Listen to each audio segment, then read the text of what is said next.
Let's start with the feet close.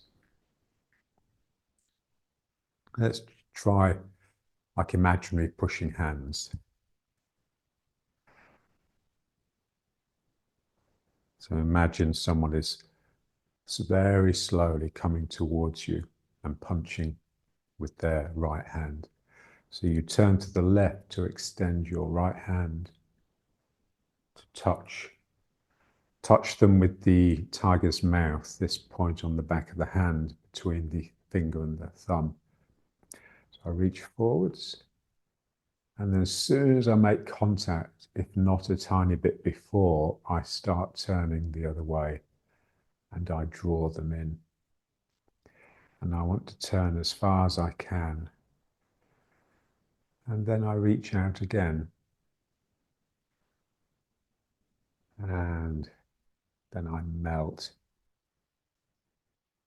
So remember, yielding has these three components: turning, sinking, and a sense of moving backwards. So even though my feet are together and I can't really move backwards, it feels like I am, feels like I'm moving back away from the person. And then this feels like I'm moving towards them, but it's all in my turn, really.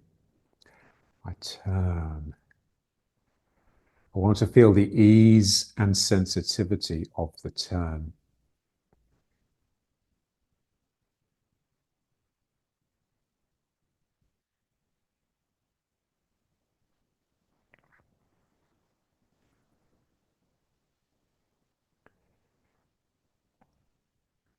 So I reach forwards.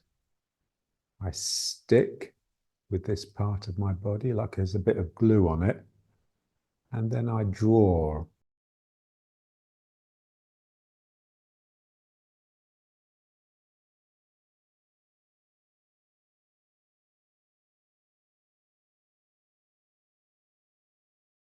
Mind is slightly ahead of the movement and the hand. My mind is reaching forwards, my body flows with that. And then my mind starts coming back and my body's just slightly lagging.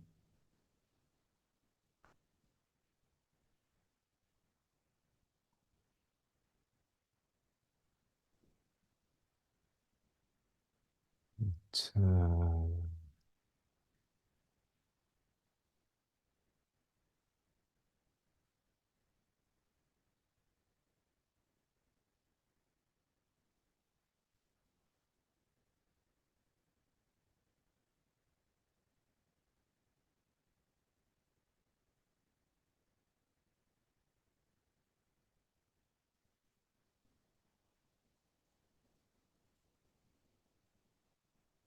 And then the other hand, reaching with that one and yielding.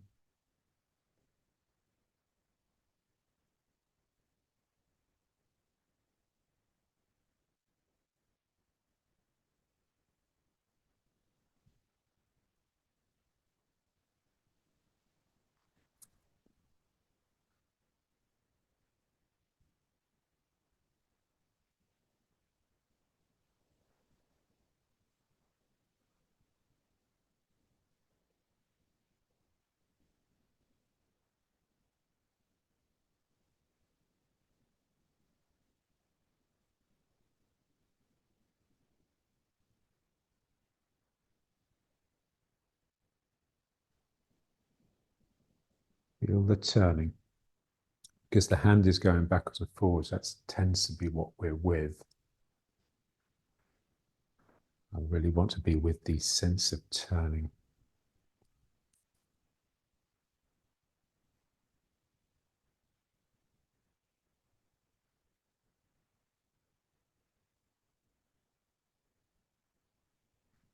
Feel the shift in the weight. So as I reach forwards with my left hand, I'm coming into my right foot. And then as I yield, I'm coming into the same foot, into the left foot. Feels counterintuitive because you want to get out of the way of the other person. But once we've caught them, once I've stuck to them, I want to crowd them. So even though I'm bringing them through here, I'm actually moving in that direction. I'm crushing in on them so that the other hand has got energy to attack.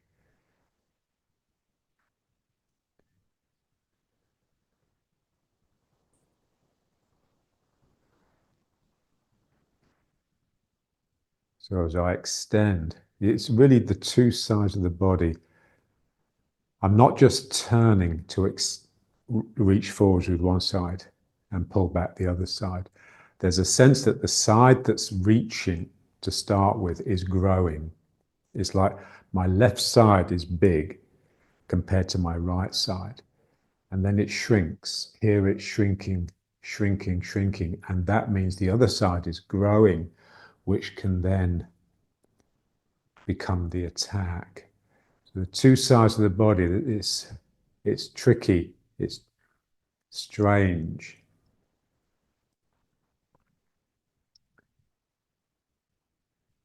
The side that's disappearing from the other person is actually feels like it's getting smaller. It really is disappearing.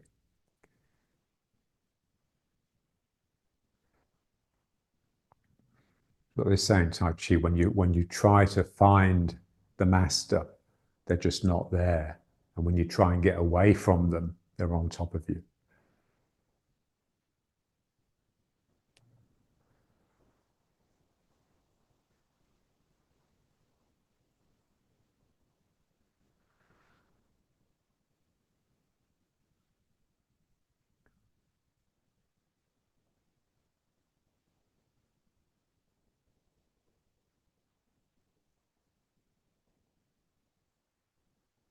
And now a little bit wider. And now just turning. And now we really are turning because we're not sending anything out, bringing anything in. Just want to feel this, inch by inch, I'm turning.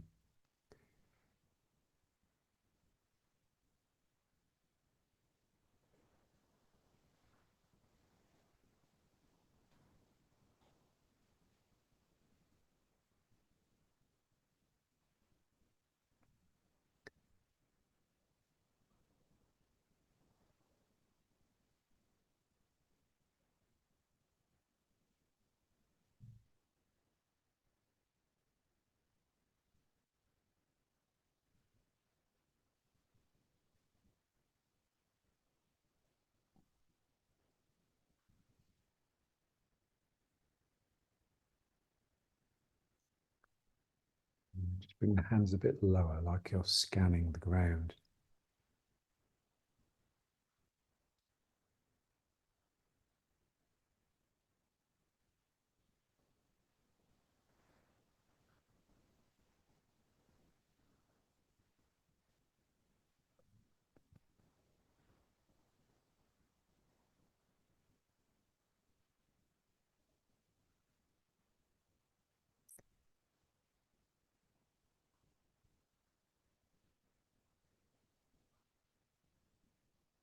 And then just come off the heels, keep it going so that it gets more difficult. It's more wobbly and shaky. It's a bit more alive, dangerous.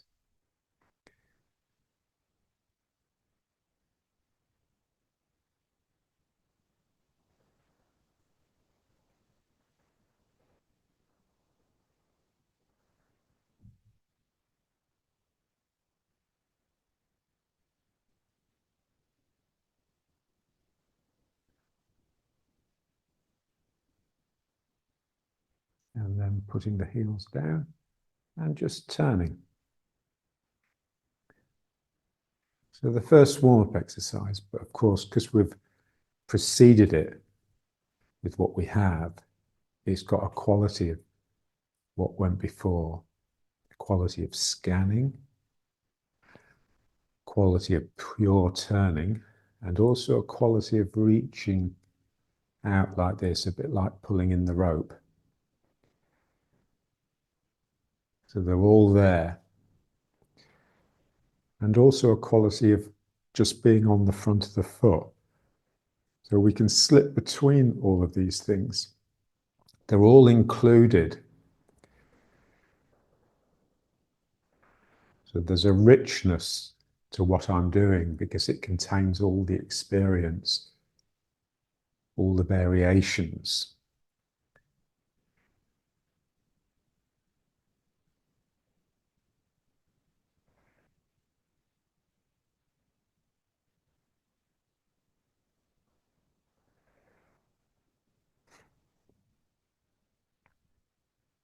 That's it. Let the head go.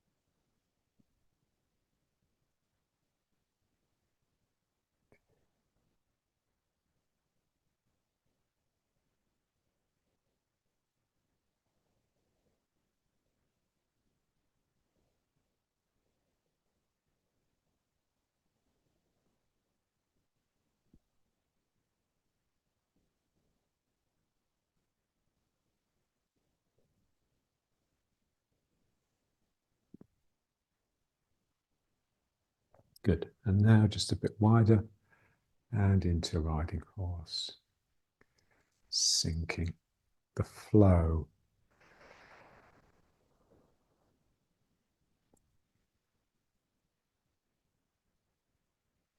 I am not an object. I am a complex of flows. That requires a different mind, a mind that is vigilant, present, and alert.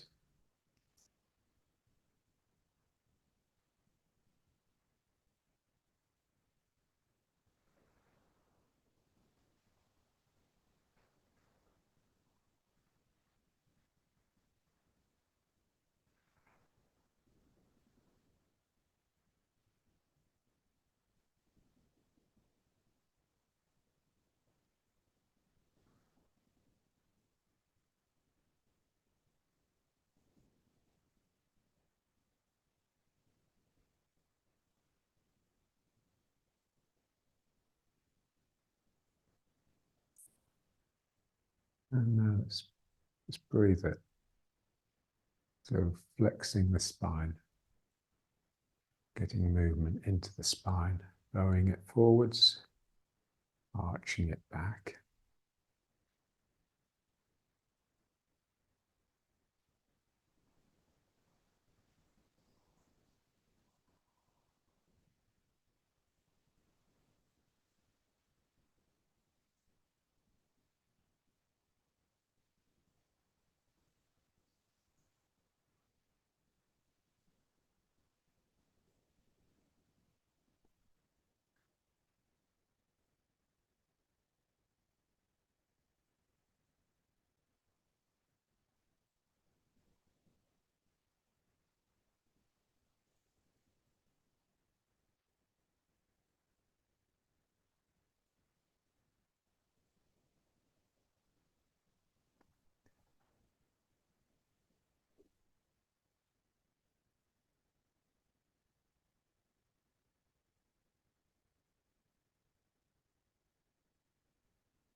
And now let's do a little bit of this one, just to get this soft ooziness in the legs.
And then just this gentle jog.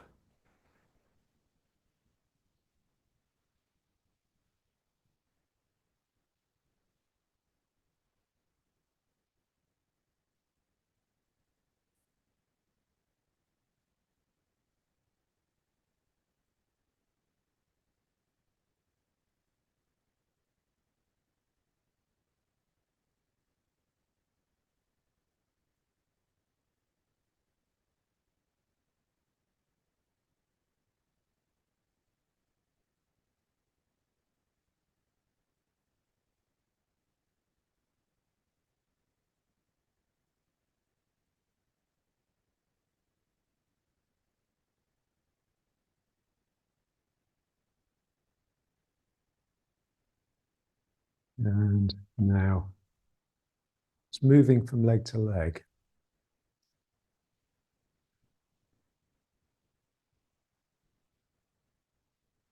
Picking our way through the world. Remember when we were kids, and you'd be walking and, you'd be trying to just walk on the lines on the pavement or trying not to hit the lines. So you'd be really watching where the feet were going. It's like that here. I'm choosing that little bit of ground to draw myself towards it. I'm very much aware of the ground underneath my feet.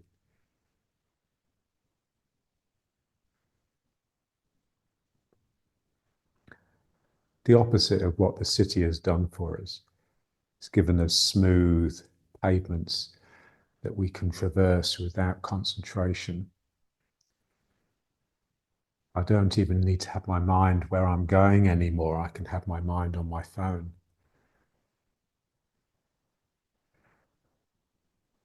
So here I'm really feeling that bit of ground and I draw myself towards it. And I want to really make sure it is the action of the leg and the mind, not this sort of trying to do it and this actually doing all the work. This, if anything, the leg with the weight in it doesn't want to get rid of the weight. It's lazy. It just wants to stay here. This leg has to pull to actually drag me across. And then we get a sense of stretching across here rather than compressing. If I was pushing out of the weighted leg, I'd be compressing the joints here all the time. Here, this is being stretched. My knee is going out, my hip is stretching open, my groin, and that's pulling this one open. And eventually, now it settles and compresses. And then the other side can stretch open. So all the time, so what we find in Tai Chi, the teacher tells you to do something and you do it and you think, oh yeah, I'm doing it. And if you practice it, you slowly begin to realize that actually you're not doing it. You think you're doing it. And actually you're doing it really badly.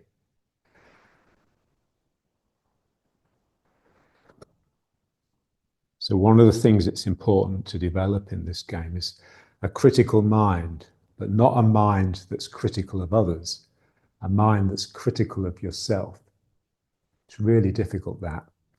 It's like therapists. Therapists are so good at sorting out other people's problems, but they just cannot look at themselves at all. And if you say something to them, suggest that they're not perfect in any way, they get angry and spiteful.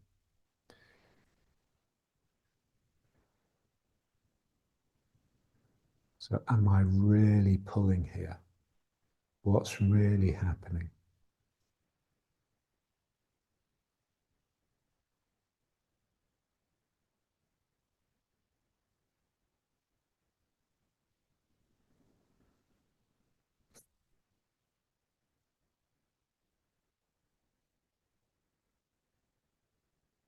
I'm just trying to just really look at what's happening rather than imposing what I want to happen. That's all it is, really. A mind that is awake to what's there.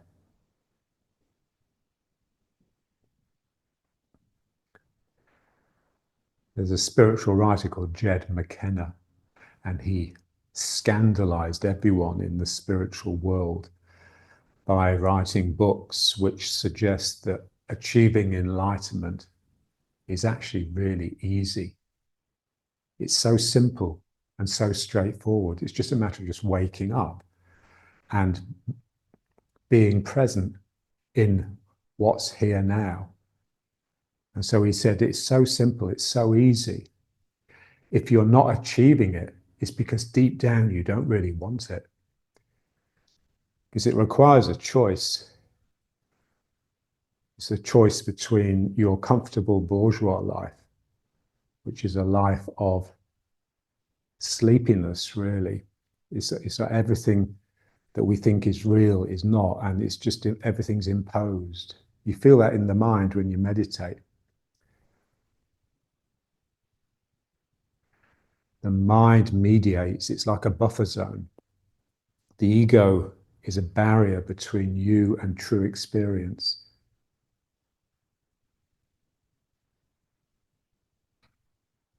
So I've got a student and she's 81 now. And she said to me yesterday, she said, I've got 10 years left, I reckon, because her mother died when she was 93. So I just want to make sure that I have a complete range of experience by the time I die. And she says, and the one thing I've never experienced is true love. And she said, have you? To me, I says, no, of course not. I says, I just don't think we are capable of love anymore.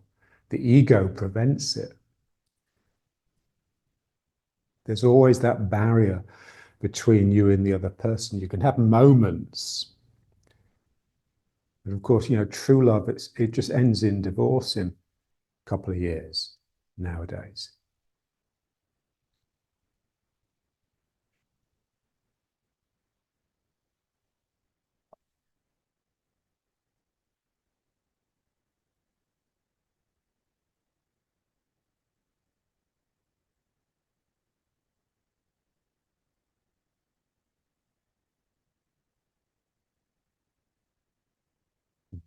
Falling in the ground. So when I pull the ground, it doesn't just move me towards the foot, it moves me down. So it's always sinking when I'm pulling with my leg. If I'm pushing with my leg, I'm always coming up a little bit. So I sink down.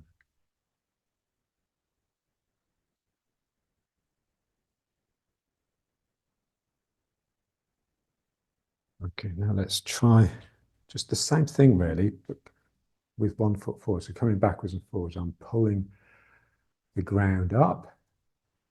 And I just want to stay open and alert enough for it to come up into my opposite hand.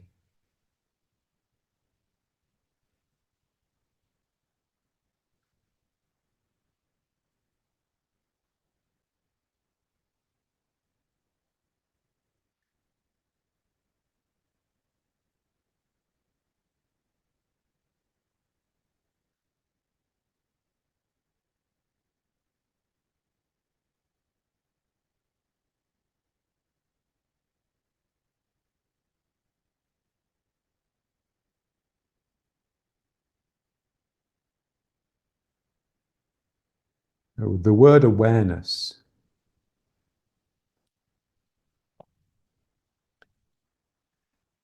there's a group of writings, I think it's called the Dhammapada. So it's meant to be the Buddha's original words. And there he talks about awareness. What we're looking for is awareness. But when you look at lots of different translations into English of that text, the word that some people translate to as awareness is often translated as vigilance, diligence, watchfulness, heedfulness, listening. So that's the quality of the awareness we want. It's a vigilant, listening awareness.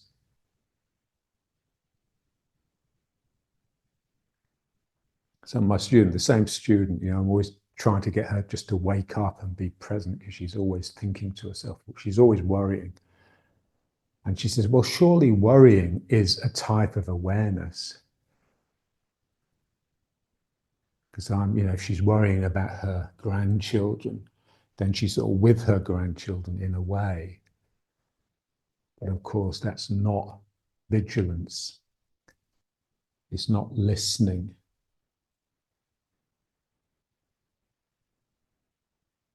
So worry, it's a bit like rehearsing. You're imagining what you would do if some terrible event happened. And that's just a waste of energy, basically.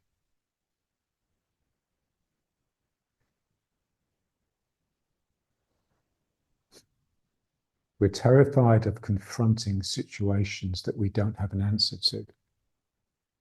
And yet it's exactly those situations where you discover what you really are. When you haven't rehearsed, you have to be spontaneous. Then you see the real you.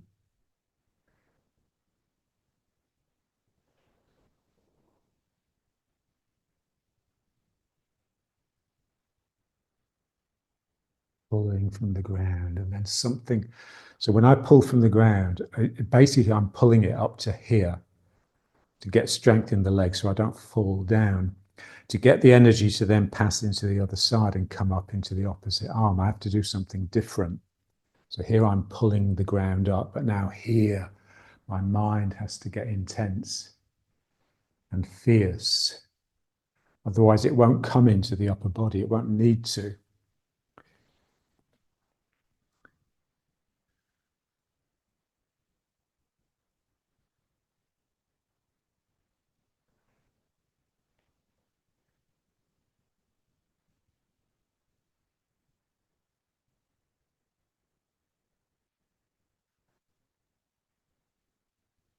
And now let's try some with the other foot forwards.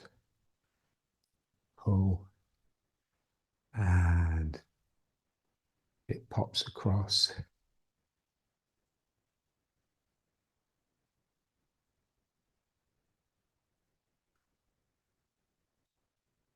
I'm a flow. I'm this energy flowing up and the weight flowing down. I have to start seeing the world and myself as flows.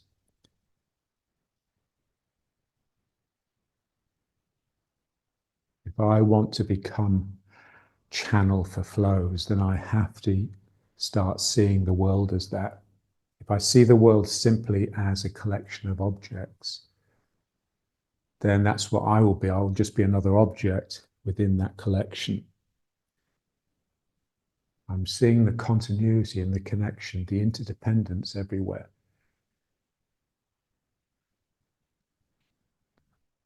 And I'm able to concentrate, I'm able to keep something going through time. If I just stop here, the flow is still coming up until my mind decides to change.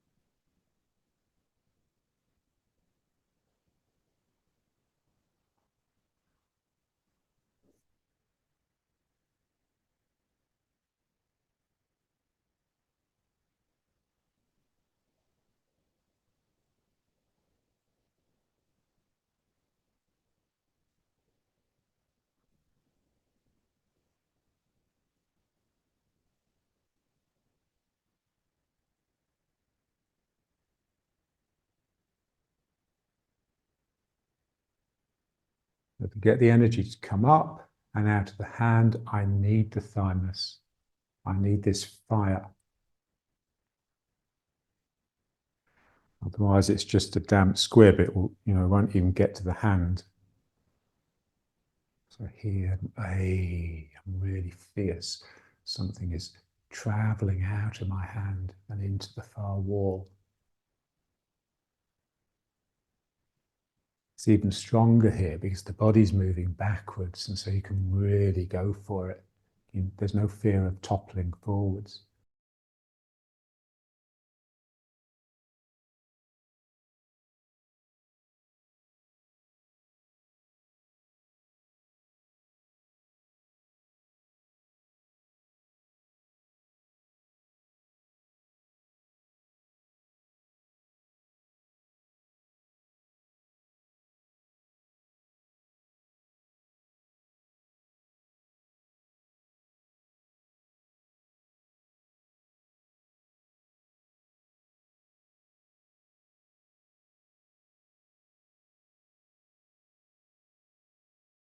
Relaxing down the spine, across the sacrum, into the hips, into the buttocks melting down into the hamstrings flowing down into the calves and into the heel. And the heel has a sense of going back and under, but also a sense of going out and under.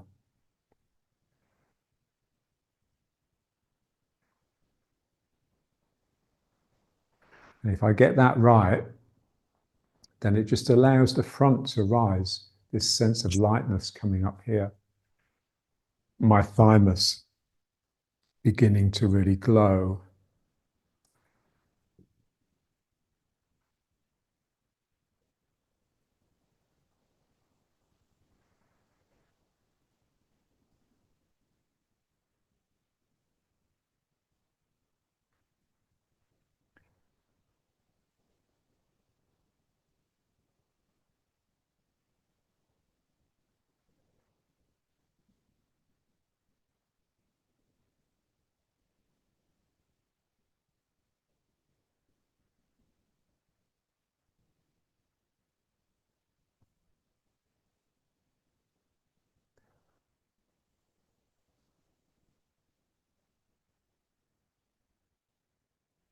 Okay, let's bring it up. I need to finish.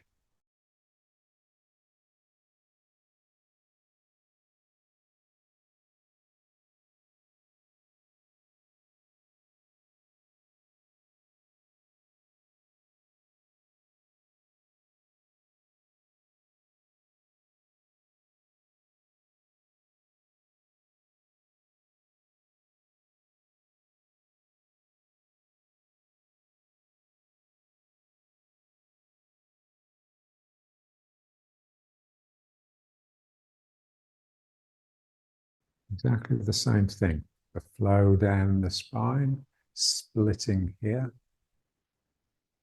And buttocks just merging in to the legs, to the back of the legs. Flowing down the outside and the back of the legs. And then my big toes pressing down helps me connect to the ground as a source of energy rather than a sink. So by pressing the big toes down, my arch, the inner arch, is strengthening and sucking at the ground. So the energy from the ground is coming up the inside of the legs and into these points. These points have to remain open and soft.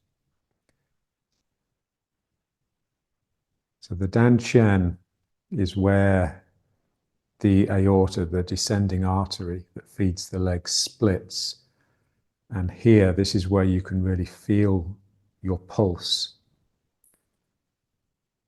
So from this point here, yeah, so you've got this structure here, this bifurcation, the same as you've got across the sacrum.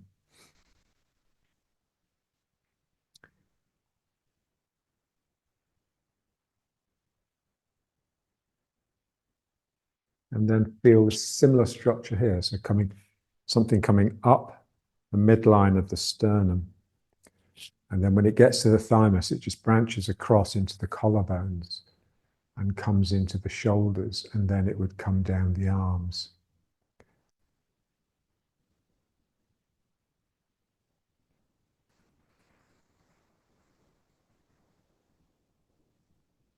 So the energy that comes up is feeding into the hands.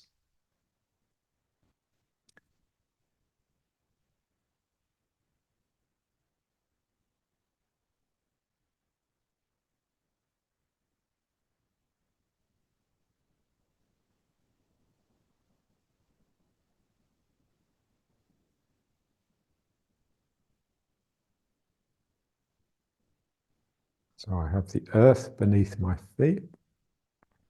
Danchen is the water center, like a little reservoir that just collects everything that sinks. I think of it as like a little pool of mercury. Remember playing with mercury at school? It's got positive meniscus, so everything pulls into it. It's got really strong surface tension. And then this is like an ember, and if you blow on it, it would really glow and possibly burst into flame. And then this is just air. This is just pure consciousness. It's just reaching out. It's everywhere. The whole universe is filled with consciousness. That's the substrate of the universe. Dark energy.